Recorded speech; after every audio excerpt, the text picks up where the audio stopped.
दोस्तों, रामायण और महाभारत में वैसे तो बहुत योद्धा हुए, परंतु आज मैं जिस योद्धाओं की बात करने वाला हूँ वो बहुत ही अधिक शक्तिशाली थे। उसके साथ ही साथ वो सबसे बड़े धनुर्धर भी कहे जाते हैं। अगर हम बात करें रामायण के सबसे बड़े शक्तिशाली योद्धा, तो उनमें सबसे पहला नाम आता है लक्ष्मण जी। और अगर हम महाभारत में बात करें तो कर्ण और अर्जुन का नाम सबसे पहले आता है। ये तीनों योद्धा सभी योद्धाओं से सबसे अलग और अद्वितीय थे। तो चलिए फिर आज के इस वीडियो में हम जानते हैं, अगर ये तीनों योद्धा आपस में टकरा जाते तो क्या होता। इन सारे सवालों के जवाब को जानने के लिए वीडियो को अंत तक जरूर देखें, और अगर वीडियो पसंद आती है तो वीडियो को लाइक जरूर कर देना, चैनल को सब्सक्राइब और शेयर जरूर कर देना। तो चलिए फिर शुरुआत करते हैं, और सबसे पहले हम शेषा अवतार लक्ष्मण जी से करते हैं। दोस्तों, जैसा कि आप सभी को पता ही है और आप सब जानते ही है कि लक्ष्मण जी को स्वयं शेषनाग का अवतार भी कहा जाता है, और इसके साथ ही साथ वह स्वयं भगवान श्री राम के छोटे भाई थे। और तो और उनके अंदर इतनी शक्तियां थी कि वे किसी भी योद्धा को हराने में सक्षम थे, जैसे महारथी मेघनाथ और रावण का जो पुत्र था अतिकार। वैसे तो कहा जाता है जो मेघनाथ था वो भी एक अलग बलशाली योद्धा था, लेकिन उसको लक्ष्मण जी ने अपने चुटकियों में हरा दिया था। मैं आपको बताना चाहूंगा कि मेघनाथ एक ऐसा योद्धा था जिसने इंद्रजीत को इंद्र को जीत लिया था। अब आप समझ सकते हैं, जो योद्धाओं में योद्धा होता है वो इंद्र होता है। अब उसको भी जो जीत ले उसको इंद्रजीत कहा जाता है, लेकिन जो इंद्रजीत को भी जीत ले उसको लक्ष्मण का नाम कहा जाता है। वाल्मीकि रामायण और रामचरितमानस में लक्ष्मण जी को एक सर्वश्रेष्ठ धनुर्धर और महान योद्धा भी बताया गया है। अपने भाई श्री राम के साथ उन्होंने कई राक्षसों को भी मार गिराया है। तो चलिए फिर अभी हम दूसरे नंबर पर जानते हैं कर्ण के बारे में। कर्ण एक ऐसा योद्धा जो महाभारत का सबसे अधिक शक्तिशाली योद्धा था। जैसा कि आपको पता ही होगा कि कर्ण एक ऐसा शक्तिशाली योद्धा था जो पूरे महाभारत काल को ही बदल सकता था। और मैं आपको बताना चाहूंगा कि कर्ण महाभारत काल के सबसे अधिक शक्तिशाली योद्धाओं में से एक थे, और ऐसा कहा जाता है कि उन्हें भगवान सूर्य देव से एक कवच और कुंडल प्राप्त था, और तो और उन्होंने भगवान श्री परशुराम जी से ब्रह्मास्त्र का भी ज्ञान प्राप्त किया था। और ऐसा माना जाता है कि कर्ण के पास इतनी शक्तियां थी कि वो पूरे महाभारत को अकेले लड़ सकते थे, परंतु भगवान श्री कृष्ण के आगे कौन ही जीत सकता है। और जैसा कि आप सभी को पता ही है, कर्ण एक सच्चा मित्र होने के साथ ही साथ एक बहुत ही बड़े दानवीर भी थे। स्वयं भगवान श्री कृष्ण की इस बात की पुष्टि करते हैं कि कर्ण से बड़ा दानी कोई भी नहीं है। भगवान श्री कृष्ण की योजना के तहत कर्ण के कवच और कुंडल को छल पूर्वक अर्जुन के पिता इंद्र द्वारा हथिया लिया गया था। उसके बावजूद भी कर्ण ने युद्ध को एक योद्धा की तरह लड़ा था, और ऐसा भी कहा जाता है कि कर्ण ने जरासंध को अकेले ही मार गिराया था। वहीं भीम ने भगवान श्री कृष्ण की मदद से जरासंध को छल से मारा था।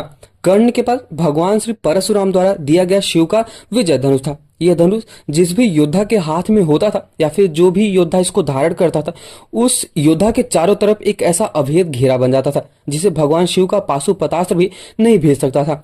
और ऐसा भी कहा जाता है कि कर्ण को तब तक नहीं मारा जा सकता था महाभारत के युद्ध में जब तक उसके हाथ में वो विजय धनुष भी था।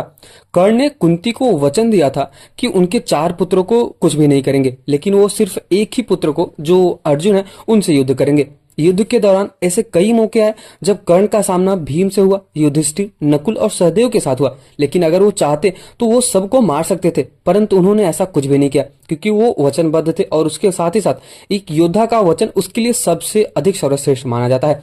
जिस द्रौपद को 105 भाई मिलकर जीत नहीं पाए थे, उसे कर्ण ने दिग्विजय के दौरान अकेले ही हराया था।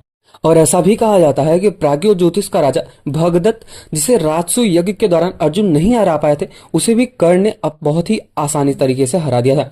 अश्वमेघ बाण का संधान दोबारा न करना, यह भी श्रेष्ठता का प्रमाण देता है। अश्वमेघ एक नाग था जो कर्ण के धनुष पर चढ़ गया था, और उसने ऐसा कहा कि तुम मेरा संधान करो तो मैं वहां जाकर अर्जुन को डसकर अपना पूरा बदला कर लूंगा, क्योंकि अर्जुन ने खांडवन दाह के समय मेरी माता को मार दिया था। लेकिन कर्ण ने अश्वसेन को इनकार कर दिया, और उन्होंने ऐसा बोला कि मेरी जो शत्रुता है वो अर्जुन के साथ है, और जो तुम्हारी शत्रुता है वो अर्जुन के साथ है। अगर तुम्हारे अंदर इतनी शक्तियां हैं तो तुम अर्जुन को अकेले जाके मारो, मेरी सहायता ना लो। और मैं यही कोशिश करूंगा कि मैं भी आपका सहायता ना लूं, और मैं अकेले ही, मेरा जो अर्जुन के साथ युद्ध है वो अकेले अकेले में लड़ा जाएगा। जब भगवान श्री कृष्ण ने कर्ण को यह बताया कि तुम पांडव के सबसे बड़े भाई हो, तो कर्ण ने कहा कि हे श्री कृष्ण, मेरी मृत्यु तक पांडव को यह भी मत बताना कि मैं उनका सबसे बड़ा भाई है। कर्ण की यह बात सिद्ध करती है कि वो पांडव के प्रति किसी भी षड्यंत्र में शामिल नहीं थे। और पूरा महाभारत खत्म हो गया, लेकिन वो कभी भी किसी को बताया नहीं कि मैं पांडवों का सबसे बड़ा भाई हूँ। महाभारत के एक प्रसंगानुसार जब कर्ण के बाणों के प्रहार से अर्जुन का रथ कुछ इंच पीछे चला गया था, तब वहां पर भगवान श्री कृष्ण स्वयं कर्ण की प्रशंसा करते हैं। तब वहां पे अर्जुन कहते हैं कि मेरे बाणों से कर्ण का रथ कई गज पीछे चला गया। तब आपने मेरी प्रशंसा बिल्कुल भी नहीं की। तब यहाँ पे अर्जुन की बात पर भगवान श्री कृष्ण कहते हैं कि कर्ण के रथ पर कर्ण और महाराज शैल बैठे हैं, परंतु तुम्हारे रथ पर मैं यानी स्वयं नारायण और महावीर हनुमान जी बैठे हैं। तब भी कर्ण ने तुम्हारे रथ को पीछे ढकेल दिया है। सोचो, यदि महावीर हनुमान नहीं होते तो क्या होता। अब आप यहाँ से अंदाजा लगा सकते हो कर्ण के बारे में और उनके शक्तियों के बारे में। भले से ही कुछ भी जितने भी लोग होते हैं वो कर्ण के बारे में कुछ भी बोलते हैं, लेकिन मैं तो एक कर्ण को एक महान धनुर्धर और सबसे अधिक शक्तिशाली योद्धा मानता हूँ, वो भी महाभारत के युद्ध काल में। तो चलिए फिर अभी हम तीसरे योद्धा की बात करते हैं, जिसका नाम है अर्जुन। वैसे तो कहा जाता है अर्जुन जो थे वो स्वयं नर के अवतार थे। उसके साथ ही साथ भगवान श्री कृष्ण के सबसे प्रिय थे अर्जुन।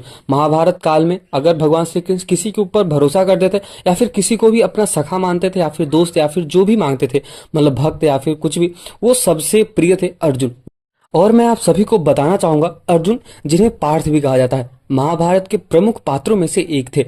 अर्जुन को श्रेष्ठ धनुर्धर माना जाता है और वे भगवान श्री कृष्ण के सबसे प्रिय और सबसे अच्छे दोस्त थे। उन्होंने गुरु द्रोणाचार्य से धनुर्विद्या सीखी और उसके साथ ही साथ अपने कौशल से अनेक युद्धों में विजय प्राप्त की। और ऐसा भी कहा जाता है कि अर्जुन की महानता उनकी वीरता और कौशल में थी, लेकिन इसके साथ ही साथ उनकी आध्यात्मिकता और धर्म के प्रति उनकी निष्ठा भी थी। भगवान श्री कृष्ण के निर्देशन में अर्जुन ने धर्म के मार्ग पर चलते हुए अपने कर्तव्यों का पालन किया और महाभारत के युद्ध में प्रमुख भूमिका निभाई थी।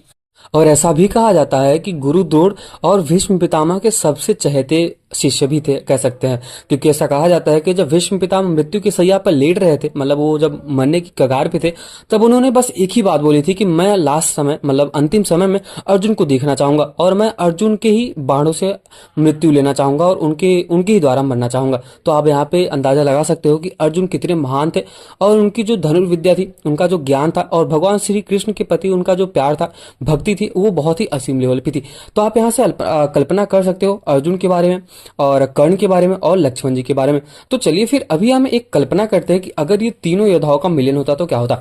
वैसे तो आपको पता ही होगा कि लक्ष्मण जी वो त्रेता युग में आए थे, कर्ण और अर्जुन वो द्वापर युग में आए थे, तो इनका कभी मिलन तो हो ही नहीं सकता। लेकिन अगर हम कल्पना करें कौन सबसे अधिक शक्तिशाली था, तो मेरे हिसाब से लक्ष्मण ही होंगे, क्योंकि वो स्वयं एक शेष के अवतार थे और जो ऐसे महारथियों को मार गिरा हो, जैसे मेघनाथ हो गया और भी अतिकाय जैसे महान शक्तिशाली योद्धाओं को, तो आप यहाँ से कल्पना कर सकते हो कि वो कितने अधिक शक्तिशाली थे। इसके साथ ही साथ वो स्वयं भगवान श्री राम के छोटे भाई थे। अब यहाँ से आप कल्पना ये भी कर सकते हो कि जो स्वयं भगवान श्री राम का छोटा भाई हो, उसके अंदर कितनी शक्तियां होंगी।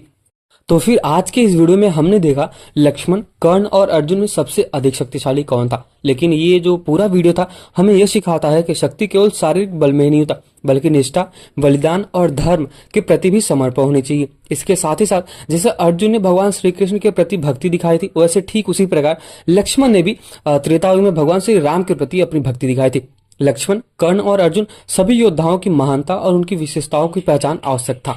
और इस कहानी ने हमें यह सिखाया कि तीनों योद्धाओं की विशेषताएं और उनकी जीवन यात्रा अद्वितीय रही है। उसके साथ ही साथ लक्ष्मण, कर्ण और अर्जुन सभी ने अपने अपने तरीके से धर्म की सेवा की और महान योद्धाओं बने। लेकिन ऐसा कहना गलत नहीं होगा कि कौन सबसे अधिक शक्तिशाली था। अगर मैं बात करूं तो केवल उनकी वीरता पर निर्भर नहीं करता, बल्कि उनके बलिदान और निष्ठा पर भी आधारित होता है। जैसा कि मैंने आपको बता दिया कि इन तीनों में सबसे अधिक शक्तिशाली अगर हम एक को चुने तो मैं तो लक्ष्मण को ही बोलूंगा, क्योंकि मैंने आपको पहले ही उसका उत्तर दे दिया। तो अगर आपको ये वीडियो पसंद आया तो वीडियो को लाइक जरूर कर देना और चैनल को सब्सक्राइब तो अवश्य कर देना। और उसके साथ ही साथ अगर आप भगवान श्री राम और कृष्ण को मानते हो तो वीडियो को लाइक जरूर कर देना और चैनल को सब्सक्राइब तो अवश्य कर देना। और अगर आपको सच में ये वीडियो पसंद आया तो अपने दोस्तों को तो जरूर शेयर करना। मिलते हैं किसी और वीडियो में, तब तक के लिए जय श्री राम और जय श्री कृष्ण।